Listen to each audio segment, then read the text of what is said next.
Hello students, F Y BCom એકાઉન્ટન્સીમાં ભાડે ખરીદ પદ્ધતિથી વેચાણનો એક દાખલો શીખીશું. આ જે દાખલો છે એ ગુજરાત યુનિવર્સિટી ફર્સ્ટ યર જૂન 2022 યુનિવર્સિટી પેપરમાં પૂછાયેલો છે. તો સૌપ્રથમ રકમ સમજી લઈએ, ત્યારબાદ એની ગણતરી ઉપર જઈશું. તો જુઓ તમારી સ્ક્રીન ઉપર, તારીખ 1/4/2022ના રોજ શિવમે એક યંત્ર ભાડા ખરીદ પદ્ધતિથી ખરીદવા ગણેશ લિમિટેડ સાથે કરાર કર્યો. અહીંયા બે પક્ષકારો છે. શિવમ જે છે એ ખરીદનાર છે અને ગણેશ લિમિટેડ જે છે એ વેચનાર છે. શિવમે કરાર પર સહી કરતી વખતે ₹4,40,000 ચૂકવ્યા અને બાકીની રકમ 4 સરખા અર્ધવાર્ષિક હપ્તામાં વાર્ષિક 10% વ્યાજ સહિત નીચે મુજબ ચૂકવવાનું નક્કી કર્યું. એટલે પ્રશ્નમાં એવું કહ્યું છે કે શિવમે તાત્કાલિક ₹4,40,000 ચૂકવ્યા જે દિવસે યંત્ર ખરીદ્યું એ જ દિવસે, અને બાકીની રકમ જે ચૂકવવાની છે 4 હપ્તામાં ચૂકવવાની છે. અર્ધવાર્ષિક હપ્તા, અર્ધવાર્ષિક એટલે દર 6 મહિને, બરાબર? એટલે ટૂંકમાં વર્ષમાં 2 હપ્તા ચૂકવવાના થાય 10% વ્યાજ સહિત. હવે જે તારીખ આપી છે આ રીતે આપી છે: 30/9/22, 31/3/23, 30/9/23 અને 31/3/24, અને હપ્તાની રકમ પણ પ્રશ્નમાં આપી દીધી છે. શિવમ ઘટતી જતી બાકીની પદ્ધતિ મુજબ 10% લેખે ઘસારો ગણે છે. એટલે યંત્રની જે કિંમત છે એના પર 10% ઘસારો ગણાશે.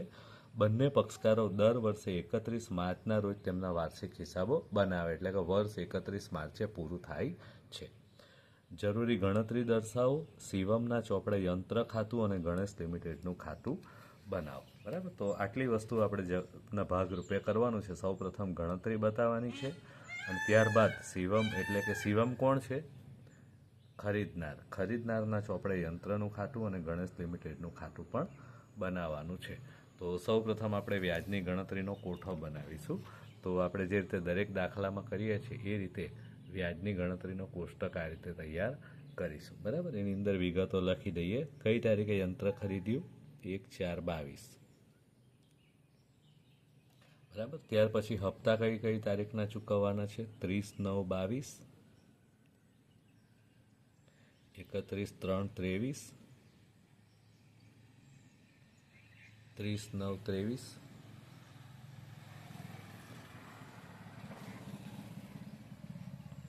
અને 31/3/24. બરાબર? હવે કરાર પર સહી કરતી વખતે ₹4,40,000 ચૂકવ્યા એવું કહ્યું છે, એટલે એ દિવસે હપ્તાની રકમ ₹4,40,000 છે. અને ત્યારબાદ બાકીના જે હપ્તા છે 30/9/22 એ દિવસે ₹7,20,000 ચૂકવ્યા, પછી ₹6,90,000 ચૂકવ્યા, પછી ₹6,60,000 ચૂકવ્યા અને છેલ્લા હપ્તાના ₹6,30,000 ચૂકવ્યા. આ રીતે ચૂકવ્યું છે. બરાબર? વ્યાજનો દર પણ આપી દીધો છે. 10% વ્યાજની રકમ જે છે એ 10% ગણાશે. બરાબર? આટલી માહિતી પ્રશ્નમાં આપી છે, પણ અગત્યની વાત એ છે કે આ પ્રશ્નમાં કરાર કિંમત નથી આપી, એટલે કે આ યંત્ર કેટલા રૂપિયામાં ખરીદ્યું એ કરાર કિંમત તો આપી જ નથી. રોકડ કિંમત જે આપણે અહીંયા લખવાની હોય શરૂઆતની બાકી, એ દાખલામાં આપણને આપી નથી. એને શોધવી બહુ જરૂરી છે, કારણ કે એના વગર દાખલો શરૂ જ નહીં થાય, કારણ કે અહીંયા એ લખવું પડશે. તો એ નહીં આપી હોય શું કરવાનું? તો આપણે છેલ્લા હપ્તાથી ઉલટી ગણતરી કરવી પડશે. બરાબર? તો આપણે એ છેલ્લા હપ્તાથી ઉલટી ગણતરી સ્ટાર્ટ કરીએ.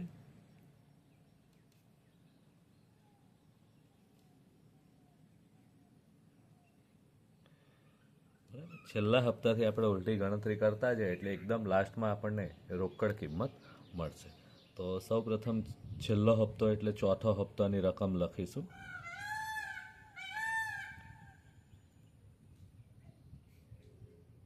ચોથા હપ્તાની રકમ કેટલી છે? ચોથા હપ્તાની રકમ ₹6,30,000 માઇનસ ચોથા હપ્તામાં સમાયેલ વ્યાજ. હવે આની અંદર વ્યાજ સમાયેલું છે તો એ વ્યાજ શોધવાનું છે. વ્યાજનો દર કેટલો છે? 10%. બરાબર? તો 10% પ્રમાણે વ્યાજ ગણવાનું છે. તો સીધા 6,30,000ના 10% નહીં કરવાનું. 6,30,000 ગુણ્યા 10/110. બરાબર? કેમ? કારણ કે આ જે છે એ વ્યાજ સહિતની રકમ છે. ધારો કે ₹100 વ્યાજ હોય, ₹100 મૂળ રકમ અને ₹10 વ્યાજ હોય, તો 110 પ્રમાણે આ રકમ છે. બરાબર? તો 6,30,000 ગુણ્યા 10/110 આમ કરીએ તો આપણને વ્યાજની રકમ મળે. પણ હવે અગત્યની વસ્તુ એ છે કે અહીંયા વ્યાજ કઈ રીતે ગણવાનું છે? વાર્ષિક નહીં, અર્ધવાર્ષિક હપ્તા ચૂકવેલા છે એટલે વ્યાજનો દર જે છે 10% નહીં આવશે. કેટલો આવશે? ફક્ત 5%. 5% પ્રમાણે જ ગણાશે. એટલે અહીંયા આપણે 10ની જગ્યાએ કેટલા લખીશું? 5 અને છેદમાં કેટલા આવશે? 105. બરાબર. તો 6,30,000 ગુણ્યા 5/105 આમ કરીશું એટલે આપણને વ્યાજની રકમ મળશે. બરાબર. તો જુઓ 6,30,000 ગુણ્યા 5/105 એટલે 30,000 રૂપિયા વ્યાજની રકમ મળે છે. તો આ 30,000 રૂપિયા આપણે અહીંથી બાદ કરીશું એટલે 6 લાખ રૂપિયા રહેશે. ચાલો હવે એની અંદર ત્રીજા હપ્તાની રકમ ઉમેરીશું.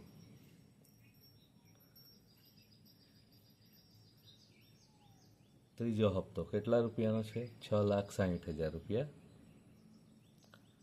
6,60,000 આપણે એની અંદર ઉમેરી દઈશું એટલે હવે રકમ થઈ જશે 12,60,000. તો એમાં પણ વ્યાજ માઇનસ કરીશું. માઇનસ ત્રીજા હપ્તામાં સમાયેલ વ્યાજ.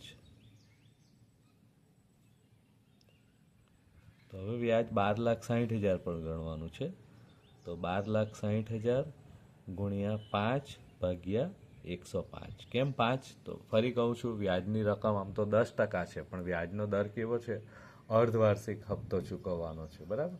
પ્રશ્નમાં કહ્યું છે આ રીતે અર્ધવાર્ષિક એટલે 6 મહિનાનું. એનો અર્થ કે વ્યાજ 10%ને બદલે અડધું જ ગણીશું, 5%. તો 12,60,000 ગુણ્યા 5/105. તો 60,000 રૂપિયા વ્યાજની રકમ આવે છે. બરાબર. તો 12,60,000માંથી 60,000 બાદ કરો એટલે હવે રકમ બચશે ફક્ત 12 લાખ રૂપિયા. હવે એના પર બીજો હપ્તો ઉમેરવાનો છે. તો પ્લસ બીજા હપ્તાની રકમ.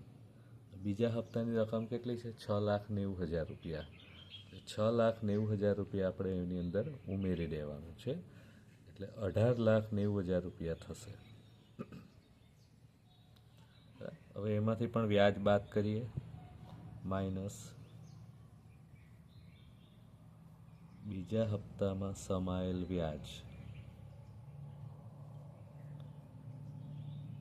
18,90,000 ગુણ્યા ઉપર કરીએ રીતે 5/105. તો જો તમે સ્ક્રીન પર 18,90,000 ગુણ્યા 5/105. 90,000 રૂપિયા વ્યાજ આવે છે.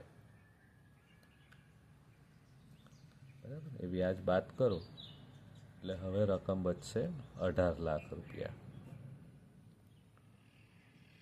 ચાલો હવે એના પર પ્રથમ હપ્તો ઉમેરીએ. પ્લસ પ્રથમ હપ્તાની રકમ. પ્રથમ હપ્તાની રકમ છે 7,20,000.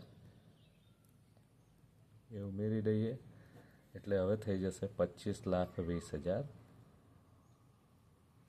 એમાંથી વ્યાજ બાદ કરીએ. પ્રથમ હપ્તામાં સમાયેલ વ્યાજ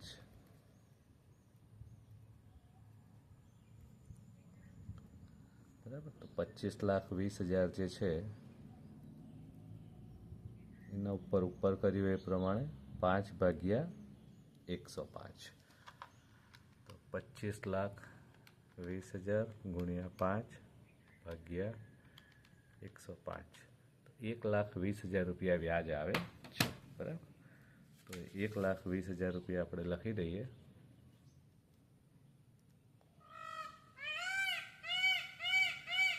એ બાદ કરીએ એટલે 24 લાખ રૂપિયા આવશે. બરાબર. ચાલો તો પ્રથમ હપ્તા સુધીની ગણતરી થઈ ગઈ. પ્રથમ હપ્તાના પહેલાં કંઈ ચૂકવ્યું છે? તો પ્રશ્નમાં આપ્યું છે કરાર કરતી વખતે 4,40,000 રૂપિયા ચૂકવ્યા. તો એ પણ આની અંદર ઉમેરી દઈએ. પ્લસ કરાર વખતે ચૂકવેલ રકમ 4,40,000. બરાબર. હવે એની અંદર કોઈ વ્યાજ હોતું નથી કારણ કે કરાર વખતે જે રકમ ચૂકવે કરારના દિવસે જ ચૂકવવામાં આવે છે. એટલે આની અંદર આ ઉમેરી દઈએ એટલે આપણને રોકડ કિંમત મળશે 28,40,000 રૂપિયા. બરાબર, આ જે આવી એ આપણી યંત્રની રોકડ કિંમત આવી. બરાબર, આ રોકડ કિંમત શોધવા માટે આ રીતે આપણે ઉપરથી લઈને નીચે સુધી ઉલટી ગણતરી કરવી પડી, કારણ કે પ્રશ્નમાં આ રોકડ કિંમત આપી નથી. તો હવે આપણને રોકડ કિંમત મળી ગઈ એટલે હવે આપણે જે ટેબલ છે એમાં બાકીની ગણતરીઓ પૂરી કરી શકીએ. તો રોકડ કિંમત આપણને મળી ગઈ 28,40,000 રૂપિયા. બરાબર, હવે આપણે આ ટેબલ સરળતાથી પૂરું કરી શકશું. ચાલો તો જુઓ, હવે જે દિવસે કરાર કર્યો 1/4/22 એ દિવસે 4,40,000 રૂપિયા ચૂકવ્યા, એમાં કોઈ વ્યાજ હોતું નથી. એનો અર્થ કે પૂરેપૂરી રકમ રોકડ કિંમત પેટે ચૂકવાઈ હશે. 28,40,000માંથી 4,40,000 બાદ કરો એટલે રોકડ કિંમતની આખરની બાકી આપણને મળશે 24 લાખ રૂપિયા. બરાબર, જે બીજે વર્ષે શરૂઆતની બાકી બનશે. બીજે વર્ષે 30/9/22ના રોજ જે હપ્તો ચૂકવાયો 7,20,000, એમાંથી વ્યાજ કેટલું અને રોકડ કિંમત પેટે ચૂકવેલી રકમ કેટલી એ છૂટું પાડવું પડશે. બરાબર, તો ચોથા હપ્તામાં વ્યાજ કેટલું આપણે ગણ્યું જ છે, 30,000 રૂપિયા. સોરી, ચોથો નહીં, પ્રથમ હપ્તામાં વ્યાજ કેટલું છે, 1,20,000 રૂપિયા. બરાબર, આ જો અહીંયા છે જ. તો આ 1,20,000 રૂપિયા જે વ્યાજ છે એ આપણે અહીંયા ચૂકવેલું છે હપ્તામાં. 7,20,000માંથી 1,20,000 વ્યાજ છે, તો આમાંથી આ વ્યાજ બાદ કરો એટલે રોકડ કિંમત પેટે ચૂકવેલી રકમ મળશે. બરાબર, આમાંથી આ બાદ કરવાનું છે. 7,20,000માંથી 1,20,000 બાદ કરો એટલે રોકડ કિંમત પેટે 6 લાખ ચૂકવાયા હશે. 24 લાખ મિલકતની કિંમત હતી આખરની બાકી, એમાંથી 6 લાખ ચૂકવાઈ ગયા એટલે હવે ચૂકવવાના કેટલા બાકી રહ્યા, 18 લાખ એ આખરની બાકી. બરાબર, બીજે વર્ષે શરૂઆતની બાકી બનશે 18 લાખ રૂપિયા. ચાલો હવે બીજો હપ્તો 6,90,000. 6,90,000 રૂપિયા જે છે હા, એમાંથી વ્યાજ કેટલું, તો બીજા હપ્તામાં વ્યાજ કેટલું આપણે ગણ્યું છે. જુઓ, બીજા હપ્તામાં વ્યાજ 90,000 રૂપિયા. તો આ 90,000 રૂપિયા વ્યાજ છે. તો રોકડ કિંમત પેટે ચૂકવેલી રકમ કેટલી હશે, 6,90,000માંથી 90,000 બાદ કરો એટલે 6 લાખ રૂપિયા મળશે રોકડ કિંમત પેટે ચૂકવાયા. હવે રોકડ કિંમતની બાકી 18 લાખ હતી, એમાંથી 6 લાખ ચૂકવાઈ ગયા. હવે કેટલી બાકી બચી, 12 લાખ રૂપિયા, જે બીજે વર્ષે શરૂઆતની બાકી બનશે 12 લાખ. બરાબર, હવે ત્રીજો હપ્તો 6,60,000 રૂપિયાનો છે, એમાંથી વ્યાજ કેટલું, તો ત્રીજા હપ્તામાં જુઓ વ્યાજ આપણે ગણ્યું છે 60,000 રૂપિયા. 60,000 રૂપિયા વ્યાજ છે. બરાબર, 6,60,000નો હપ્તો, 60,000 વ્યાજ બાદ કરો એટલે રોકડ કિંમત પેટે કેટલા ચૂકવાયા, ફક્ત 6 લાખ. 12 લાખ રૂપિયા આખરની બાકી હતી, એમાંથી 6 લાખ ચૂકવાયા એટલે ચૂકવવાની બાકી રહી આખરની 6 લાખ, જે નેક્સ્ટ હપ્તામાં શરૂઆતની બાકી બનશે. બરાબર, હવે હપ્તો કેટલો છે, 6,30,000નો. 6,30,000 પહેલો ચોથો હપ્તો, ચોથા હપ્તામાં વ્યાજ કેટલું છે, 30,000. તો 30,000 રૂપિયા વ્યાજ.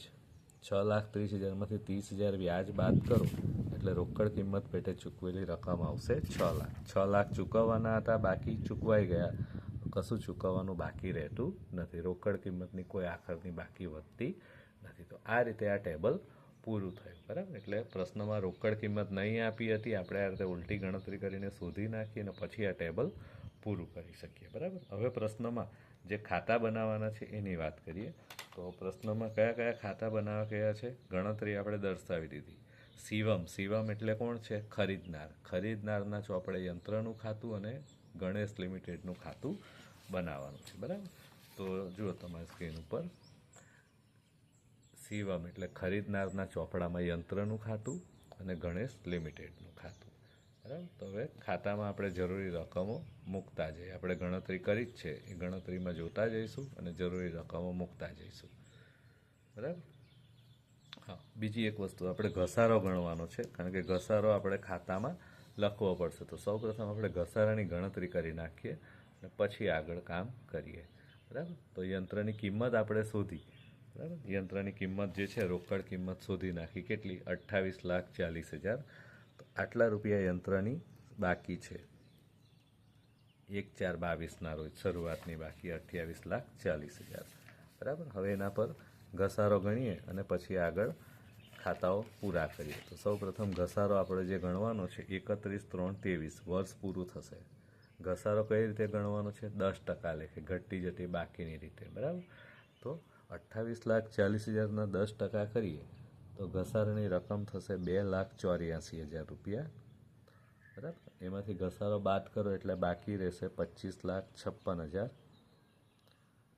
ત્યારબાદ બીજા વર્ષે ઘસારો 31/3/24, ફરી પાછો 10% અને 10% ઘસારો ગણો તો 2,55,600 રૂપિયા બીજા વર્ષનો ઘસારો આવશે. આ રીતે બંને વર્ષના ઘસારો આપણને મળી ગયો, 31/3/23 અને 31/3/24, બરાબર. હવે આપણે ખાતા ઉપર જઈએ તો જુઓ તમારી સ્ક્રીન ઉપર સીવમ એટલે કે ખરીદનારના ચોપડામાં યંત્રનું ખાતું અને ગણેશ લિમિટેડનું ખાતું. તો સૌ પ્રથમ જે દિવસે યંત્ર ખરીદ્યું 1/4/22 એ દિવસે આપણે સીવમે નાણાં ચૂકવ્યા છે યંત્રના, એટલે લખાશે બેંક ખાતે. કેટલા રૂપિયા ચૂકવ્યા? 4,40,000. પછી એ જ વર્ષમાં હપ્તા ચૂકવ્યા છે, 2 વાર હપ્તા ચૂકવ્યા છે. જુઓ 30/9/22 અને 31/3/23, બરાબર. તો 30/9/22 એ દિવસે હપ્તો ચૂકવ્યો. કોને ચૂકવ્યો? ગણેશ લિમિટેડને, એટલે લખાશે ગણેશ લિમિટેડ ખાતે. હપ્તો 7,20,000નો છે, પણ એ રકમ નહીં લખવાની, કારણ કે આપણે જે ગણતરી કરી એમાં જુઓ, ગણતરીમાં જોયું હતું કે 7,20,000માંથી 1,20,000 તો વ્યાજ છે, એટલે કેટલા ચૂકવ્યા? ફક્ત 6 લાખ રૂપિયા જ રોકડ કિંમત પેટે ચૂકવેલા છે. તો એ 6 લાખ જ અહીંયા લખાશે, બરાબર. પછી ફરી પાછું 31/3/23 ગણેશ લિમિટેડ ખાતે. 31/3/23 હપ્તાની રકમ 6,90,000 છે, પણ આપણે કહ્યું એ પ્રમાણે 90,000 તો વ્યાજ છે એમાંથી, એટલે રોકડ કિંમત પેટે ફક્ત 6 લાખ જ ચૂકવ્યા. અહીંયા લખાશે 6 લાખ, બરાબર. તો આ રીતે 1/4/22 યંત્ર ખરીદ્યું અને 31/3/23 પહેલું વર્ષ પૂરું થયું. હવે 31/3/23 વર્ષ પૂરું થાય એટલે યંત્રમાં જમા બાજુ ઘસારાની એન્ટ્રી કરવી પડશે, બરાબર. એટલે અહીંયા લખીશું ઘસારા ખાતે. જે ઘસારો આપણે ગણ્યો છે, હમણાં જ આપણે ગણ્યો છે, બરાબર.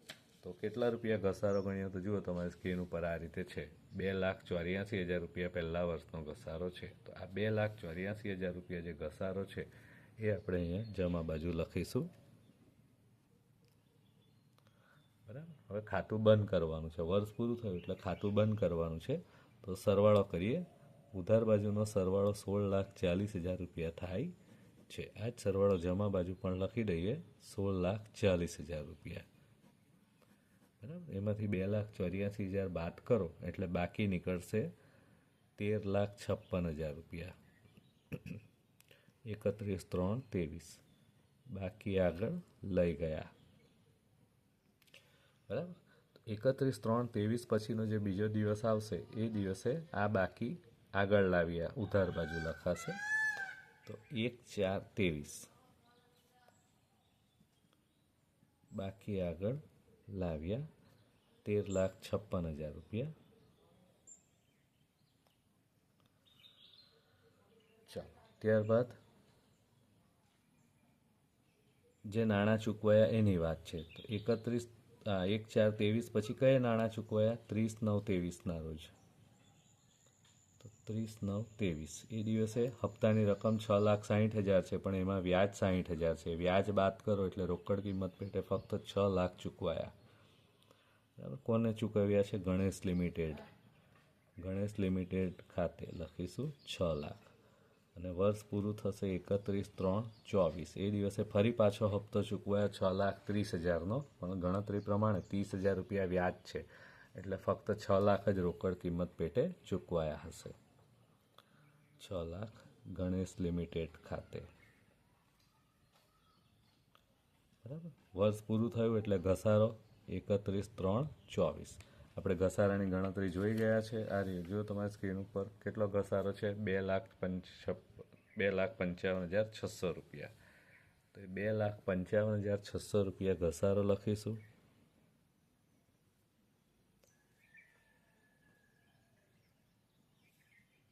ઘસારા ખાતે, બરાબર. ચાલો. હવે વર્ષ પૂરું થયું એટલે ખાતું બંધ કરવાનો સમય આવે છે, તો જમા બાજુનો સરવાળો કરીએ તો 25,56,000 રૂપિયા સરવાળો થાય છે. આ જ સરવાળો ઉધાર બાજુ લખી દઈશું 25,56,000 રૂપિયા, અને એમાંથી ઘસારાની રકમ બાદ કરો એટલે 31,3,24 બાકી આગળ લઈ ગયા છેવટની બાકી યંત્રની મળશે 23,04,000 રૂપિયા. બરાબર, તો આ રીતે આપણું યંત્ર ખાતું અહીંયા પૂરું થાય છે. હવે ગણેશ લિમિટેડનું ખાતું. તો ગણેશ લિમિટેડ કોણ છે? વેચનાર છે. એને જે આપણે નાણાં ચૂકવ્યા એ રકમ અહીંયા લખવાની છે. ડાઉન પેમેન્ટ નથી લેવાનું, બરાબર. શરૂઆતમાં જે કિંમત ચૂકવી એને ધ્યાનમાં નથી લેવાનું. એ સિવાયની બાકીની રકમો લખતા જવાનું છે હપ્તાની. તો હપ્તાની તારીખ કઈ છે? પહેલી 30/9/22. 30/9/22, બરાબર. એ દિવસે નાણાં ચૂકવ્યા એટલે લખીશું બેંક ખાતે. કેટલા રૂપિયાનો હપ્તો છે? 7,20,000. હવે જમા બાજુ શું કરવાનું છે? આ હપ્તાની રકમને છૂટી પાડવાની કે એમાંથી વ્યાજ કેટલું અને મિલકત પેટે ચૂકવેલી રકમ કેટલી. તો જો આપણી ગણતરીમાં છે જ વ્યાજ 1,20,000 છે અને રોકડ કિંમત પેટે કેટલા ચૂકવાયા? 6 લાખ છે, બરાબર. એટલે 6 લાખ રૂપિયા રોકડ કિંમત પેટે ચૂકવાયા છે અને વ્યાજના છે 1,20,000 આ રીતે, બરાબર. એટલે એ જ તારીખે આપણે લખીશું 30/9/22. મિલકતનું નામ લખવાનું. શું ખરીદ્યું છે? યંત્ર. એટલે લખીશું યંત્ર ખાતે 6 લાખ અને વ્યાજ ખાતે 1,20,000 30/9/22 રોજ, બરાબર. ફરી પાછું એ જ વર્ષમાં ફરી હપ્તો આવે છે 31/3/23 તો 31/3/23 નાણાં ચૂકવાયા એટલે બેંક ખાતે લખીશું રકમ છે 6,90,000 રૂપિયા. ફરી પાછું જમા બાજુ એ જ તારીખે 31/3/23 એમાંથી યંત્રના કેટલા અને વ્યાજના કેટલા એ છૂટા પાડવાના છે, બરાબર. તો આપણી ગણતરીમાં જુઓ 31/3/23 6,90,000નો હપ્તો, એમાંથી 90,000 વ્યાજના છે અને રોકડ કિંમતના 6 લાખ છે. એટલે યંત્ર ખાતે 6 લાખ રૂપિયા અને 90,000 રૂપિયા વ્યાજના આ રીતે, બરાબર. વર્ષ પૂરું થયું એટલે ખાતું બંધ કરવું પડશે. ખાતું બંધ કરવાનું એટલે સરવાળો કરીશું 14,10,000 રૂપિયા ઉધાર બાજુનો સરવાળો અને જમા બાજુનો પણ સરવાળો થઈ જશે 14,10,000 રૂપિયા. આમાં બાકી નીકળશે નહીં. ચાલો ફરી પાછું બીજા વર્ષે. તો બીજું વર્ષે એટલે બીજો હપ્તો 30/9/23. તો 30/9/23 એ દિવસે નાણાં ચૂકવાયા એટલે લખીશું બેંક ખાતે. કેટલા રૂપિયા ચૂકવાયા? 6,60,000 રૂપિયા, બરાબર. આ 6,60,000માંથી એ જ તારીખે 30/9/23 રોજ યંત્રના કેટલા અને વ્યાજના કેટલા એને છૂટા પાડવાના છે, બરાબર. તો જુઓ 30/9/23 6,60,000માંથી વ્યાજના 60,000 અને યંત્ર રોકડ કિંમત પેટે ચૂકવેલા 6 લાખ. 6 લાખ રૂપિયા યંત્ર ખાતે અને વ્યાજના 60,000 છે, બરાબર. ફરી છેલ્લો હપ્તો 31/3/24 નાણાં ચૂકવાયા એટલે લખીશું બેંક ખાતે હપ્તાની રકમ. કેટલી છે હપ્તાની રકમ? 6,30,000 રૂપિયા, બરાબર. તો 31/3/24 હવે ગણેશ લિમિટેડના ખાતામાં જમા બાજુ રકમને છૂટી પાડવાની છે. યંત્ર ખાતે કેટલા અને વ્યાજ ખાતે કેટલા. તો આપણી ગણતરીમાં જોઈએ વ્યાજની ગણતરીમાં 6,30,000માંથી વ્યાજના 30,000 છે અને બાકીની રકમ મિલકત પેટે ચૂકવાઈ 6 લાખ રૂપિયા. એટલે યંત્ર ખાતે 6 લાખ અને વ્યાજના 30,000 રૂપિયા, બરાબર. ખાતું બંધ કરવાનું છે એટલે સરવાળો કરીએ તો 12,90,000 રૂપિયા સરવાળો થાય છે ઉધાર બાજુનો. એ જ સરવાળો આપણે જમા બાજુ પણ લખી દઈશું 12,90,000 રૂપિયા, બરાબર. તો આ રીતે અહીંયા આપણું યંત્ર ખાતું ગણેશ લિમિટેડનું ખાતું પણ પૂરું થાય છે, બરાબર. તો આ રીતે આપણે ખાતું બનાવી શકીએ અને આપણો પ્રશ્ન અહીંયા પૂરો થાય છે.